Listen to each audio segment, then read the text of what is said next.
Tito Boy, di ko na kaya. Binabash ako ng tao lahat. Pag binuksan mo, puro negative. Ang sagot sa akin, very good. Marites University, what happened about that? Marites University. Ano ba, nakaaway mo ba sila? Sino? Marites University? Hindi. Okay. Nag-resign ako doon. Hindi Okay. ako umere. Kumbaga parang, I just guested sa programa. Nagustuhan ng boss. Nag-guest ka ba? Guest lang ako. Hindi ka ba host? Nag-guest ako. Nagustuhan ng boss. Ginawa kong host. Okay. Nung nag-host ako, lagi kami trending. Okay. Kasi ang dami kong mga pasabog na blind item. Okay. Na lahat naman ng blind item ko, legit. Oh. Bakit naging issue? Naging issue yan nung tinype mo yan kasi I resigned sa Marites University. Hindi na ako pumasok. Okay. Nagpaalam ako ng mabuti sa boss namin. Una, ang moniker ko or branding ko, ang beshi ng bayan. Ang ending, syempre, kahit naman sabihin, at ipaglaban ko pa ulit-ulit na yung binablind item ko ay hindi naman below the belt or hindi naman yung talagang intriga na, bawa ng hininga ni ganito, ni ganyan. Yung binablind item ko naman yung totoo, diba? Right. Yung kunyari, isang artista na first time nga ba niyang mag business class, nalasing siya sa lounge, super beer siya, inakit siyang naka wheelchair.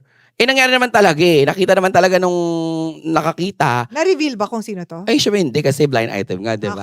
Okay. So, ang ending, ngayon, naaaliw yung mga tao. Ah. Ngayon, ikaw yung nagde-deliver. Ang dating parang sobrang chismosa ka. Paano naging beshi ng bayan nyo? Di iniwasan ako ng mga burtits, diba? Ng mga artista. So, syempre, may guidance ng handler ko, ng management namin na don't do that kasi hindi yan yung naging branding mo sa ABS. Ay. Hindi yan yung branding mo. You hosted Showbiz Pa More, Hotspot, Yeah. etc. Kaya ka nga beshi ng bayan eh. Pero nung time na yon, sabi ko lang, syempre, growing up, tumatanda, nagkakaedad, parang, work eh. Wala akong ginagawa ng panahon na yun. Parang sa akin, trabaho siya. Tapos sabihin, trabaho mo para manira, para maganyan-ganyan. Parang feeling ko kayo lang naman kasabing naninira kasi kung paano nyo tinitake. Ikaw, nung narinig mo yung about dun sa na first time mag-business class, na lasing, inakit ng naka-wheelchair, sobrang nakasira ba ng buong paano? Hindi ko, sino ba? Ewan ko. O, kunyari, halimbawa, nag-blind item ako ngayon dito. O, direct, meron nga isang artista. Hindi ko alam kung favorite niya yung jacket. Ngayon yung jacket daw, tawag dito, na misplaced ata, nawawala, ganyan. Pinabayaran ng nanay dun sa PA kasi nawawala. Pagtingin, Uniqlo yung brand, one poke, ganyan. So, parang yun na yung blind item. Sabi yung mga tao, parang tangina mo, Jaiho. Ano man brand yan? Uniqlo man o Benchman yan, ganyan, pinaghirapan yan. Bakla nanood ka eh. Yun ang nangyari, diba? Ikaw yung pinapalala mo yung eksena, dun sa kwentuhan ng tunay na magkakaibigan at buhay ng, diba? Yung magbarkada. Kumbaga, hindi mo naman talaga siya hindi mo objective na siraan. Wala naman ganun. Nangyari kasi yun. Aminin naman natin, sa panahon lang naman ngayon very sensitive. Dati ang blind item is part of entertainment kasi pag gumigising tayo sa come on baby, do the locomotion ni OG Diaz. Hindi pa uso ang X at ang Twitter. Di ba habang nag-breakfast ka, kayo ng nanay mo, ala, sino yan? Sino so si wait. girl? So ngayon, yung mga blind item, hindi na siya parang medyo cancel na siya? Hindi. Natutuwa pa rin ng tao. Ang Okay, hipokrita nga eh. Super million views nga eh. Tapos ang ending, pag kunyari natapakan yung ego nung dahil idol mo, galit na galit ka. Pero pag blind item, paano naging idol nila? How do they know na idol nila Yun na nga yung sinasabi ko, Derek. Ba't pinapangalanan nyo? Diba? Mm. So napangalanan yung mga yun? Ako hindi. Napangalanan sa social media? Kami hindi namin nire-reveal. Pero dahil nga mga ratera kayo, pinapangalanan nyo, di kayo nagbaglaglag sa idol nyo. Sasabihin ko ba, oo, tama ka. Wala naman ako sasabihin hindi ka nagko-confirm. Wala kang ginasabi. Nangyari naman talaga yung mga sinasabi ko, Derek. Nangyari naman talaga. Meron ka bang blind item na gusto mong i-share ngayon? Ay, hindi na. Meron, oo. Isa siyang podcast host. Tangina. Na itinatago niya ang may anak, pusa. Charing eme. Anyways, yun. Ano ba, blind item? Wala akong masyadong. Okay lang, wala akong matandaan na on the spot. Kasi, ang eksena nung dun sa Marites University, hindi naman yung pinaghahandaan. Hindi, pero nung nangyari yung Marites University, nakaaway, Wala. Naging issue siya kasi feeling ng mga tao, tinanggal ka, inelbow ka. Parang hindi nila na-feel na gano'n. Bakit siya nag-i-issue? Kung nag-resign ka lang naman. Hindi siya issue, Direk. Pag tinype mo, kasi maingay nga yung Marites ko, dahil nga nung ginawa ko yung Marites, lagi kami trending.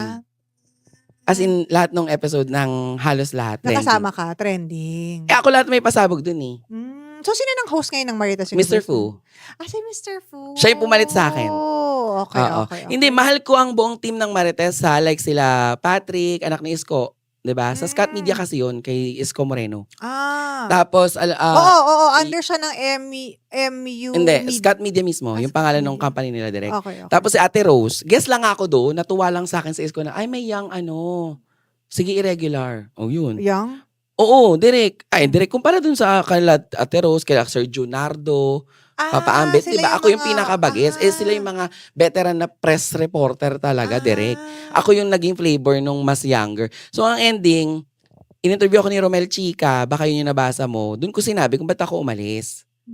Yun, umalis Hmm. ako kasi direct parang wala naman akong kontrata, 'di ba? Wala naman akong kontrata. Siyempre may manager ako ng Star Magic na noon, Mm. sinasabihan ako na parang, "Hindi yan ang branding mo, para hindi ka Kaya ka iwasan." umalis?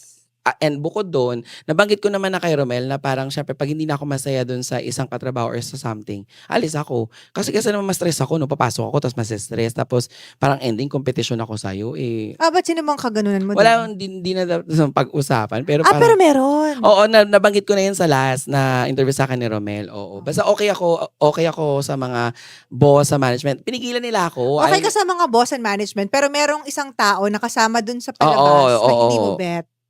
Hindi rin nila 'yun bet for sure, charing. Hindi nila 'yun bet for sure. Hindi, baka bet na nila, oo, gano'n. Basta gano'n, direct. Okey. Parang ang eksena, parang even yung mga viewers namin nahahalata naman nila na parang may something. So parang Kayong dalawa? hindi lang kami, pati yung iba.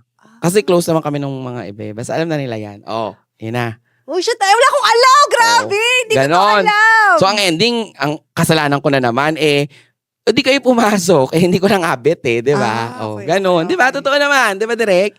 Ikaw ba papasok ka ba sa isang Yes, kumpanya na of course. pagpapasok ka palang bigat na? 'Di ba Yes, gusto of mo course, of pumunta ka, course. masaya ka, Of gusto mo uwi course. ka na, "Ang sarap, excited ako bukas." Gano'n. Oo. Pinigilan ako niyan ng mga boss diyan ilang beses. Hindi, pero sa sobrang tagal mo dito sa industriya, Jai, ano yung mga parang feeling mong natutunan mo?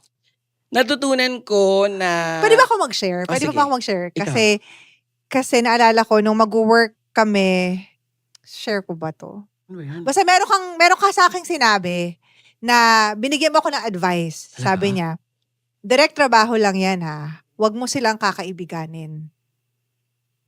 Ba't In ba? the industry, kami hindi, walang particular person. Parang ang point mo is, when you work in networks or in like this industry, treat it as a work, but wag mo silang iisipin na kaibigan mo sila. Bakit mo nasabi sa akin yun Hindi nun? lahat. 'Di ba, parang siguro kung babalikan, parang yun naman, ingatan mo yung self mo. 'Cause the competition is super duper tindi. Kaya ko sinabi sa'yo yun direct kasi based sa natutunan ko, hindi okay na ibuyangyang at ibigay mo sa lahat na nasa paligid sa'yo. You need to have limitations and you need to control. Kasi puwedeng yan ang gamitin nila sa'yo, eh. Kasi dito parang 'pag in ka, hot ka, lahat nakadikit sa'yo. True. Pagka wala kang ganap, hindi ka naman din nila kilala, eh. True. Alam naman natin yan. 'Di ba? Totoo True naman. yan. Sobrang true. So ikaw, trabahuin mo, galingan mo, ibigay mo yung todo mo dun kasi masaya ka dun sa ginagawa mo. Pero 'pag dumating yung punto na hindi ka na masaya kasi may ganito, may ganyan, may ganyan, alis ka na. Kaysa ma-stress ka, kaysa lumubog ka doon. Mas okay na dun iyan yung sa tanong mo, pahalagahan yung mental, emotional, yung ginagawa mo yung trabaho mo. Dati kasi sabi ko direct, 'di ba, parang saya, inom-inom with them, artista, with the ganito, with the ganyan. Totoong masaya kasi meron kang mga magiging kaibigan. Pero iba pa rin yung ang mga kasama mo, yung alam mong hindi ka ilalaglag or hindi ka hinuhusgahan.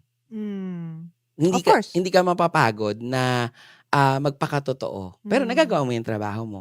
Kasi 'pag parang nilagay mo ng parang pinilit mo yung sarili mo doon, iba sila, eh, iba ka, eh, gano'n. Yun yung parang mga learnings ko. Natutunan ko rin maturity 'pag tinanong mo ako direct kung may gusto ba akong burahin sa maging tingin sa'kin nung tao, yun parang kung sa naging judgment nila. Tama, we cannot please everybody, 'di ba? Pero lagi kasi sinasabi ko yung ginagawa ko po kasi is parang hindi ko siya aalisin kasi kung nagkamali may mga nasagasaan at natapakan man ako sa mga naging blind items, may mga na-offend man or meron mang mga hindi nila nagustuhan yung tabas ng dila ko or hindi ka natutuwang panoorin o pakinggan ako, di kita mapi-please, pero tao ako, nakikinig ako sa mga constructive na criticism.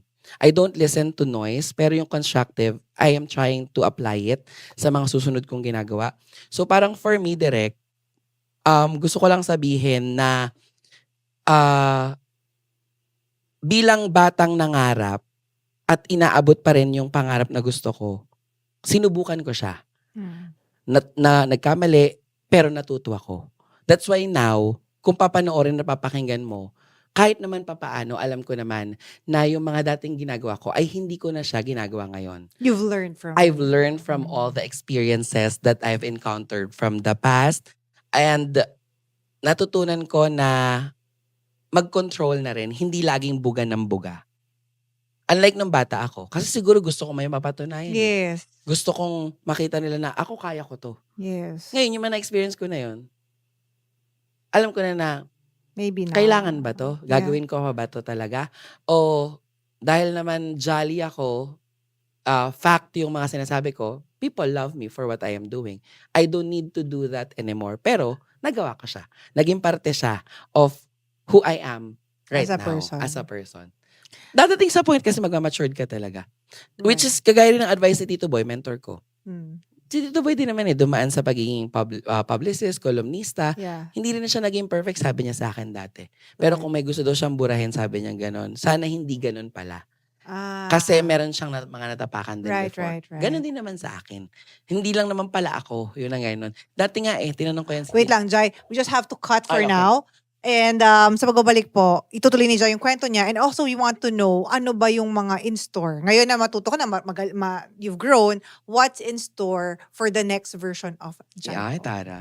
Sige, Jai, ituloy mo. Sorry na nakat kita Okay kanina. lang, Ituloy mo yung mga lessons na I think gusto mo i-share sa mga ano natin. Yun, natututo ka din naman. Pero syempre hanggang ngayon nga, kahit parang ang goal mo parang magsabi lang ng maganda, minsan kaya hindi naging authentic yung mga tao Totoo. Alam mo, kaya ginawa ko rin tong show na to. Kaya hindi Well, nagiging authentic din Kasi parang, dati naman pag nagtitweet ka, yung anything na, naligo na ako ang hinang tubig. Wala ka namang iniisip na, ay teka, baka isipin, naligo man yung tubig, nagrereklamo ka about sa ganitong tubigan. Right. 'Di ba? Ganun lang. So ngayon, parang, imbes na mag-tweet ako, hinga malalim na lang. Wala na akong pake sa ex ko. Ex na, hindi yung ex na jowa. Twitter. Sa Twitter, 'di ba? 'Di ba ngayon, lahat na ng galaw natin, Yes. lalo na kung artista ka, public figure ka, napapakinggan, napapanood ka, parang wala ka ng freedom talaga. 'Di ba? Kahit ngayon, dump account ngayon, usong-uso, pero takot na rin kasi nga may mga snitch. Yes. 'Di ba? May mga ganun. So parang, saan na lang lulugar talaga? 'Di ba? Yung ganun. So parang, natutunan ko na, okay, sige, basa-basa na lang ako. Ganun. Hindi na rin kagaya ng dati na sagot ng sagot, Yes, eme-eme. yes. Yun, natutunan mo yun. Pero, imagine direct, kung yung mga panahon na mga nagawa ko pala dati, ay hindi ko siya ginawa, baka hanggang ngayon wala na ako dito. Gets mo? Kasi nung dati iniiyakan ko yung blind item or yung bashing, tinanong ko yan si Tito Boy, kasi naging mentor ko siya. Tito Boy, di ko na kaya, binabash ako ng tao lahat, pag binuksan mo puro negative. Ang sagot sa akin, very good. That's good thing. Bakit po? Kabahan ka pag hindi pinansin yung ginagawa mo. Sabi sa akin ganun. Kasi kahit magtatatambling ka dyan, magsasalita ka dyan, hindi pinansin, you don't matter to the people. They don't care about you. Mas nakakatakot yun. Ngayon, narealize ko, no. So, ibig sabihin, pag may sinabi ako, may ginawa akong something, may impact sa kanila, meron kang something sa karir mo. Ibig sabihin, you matter to the people. They listen, they watch, naiirita man sila, pinapanood ka nila.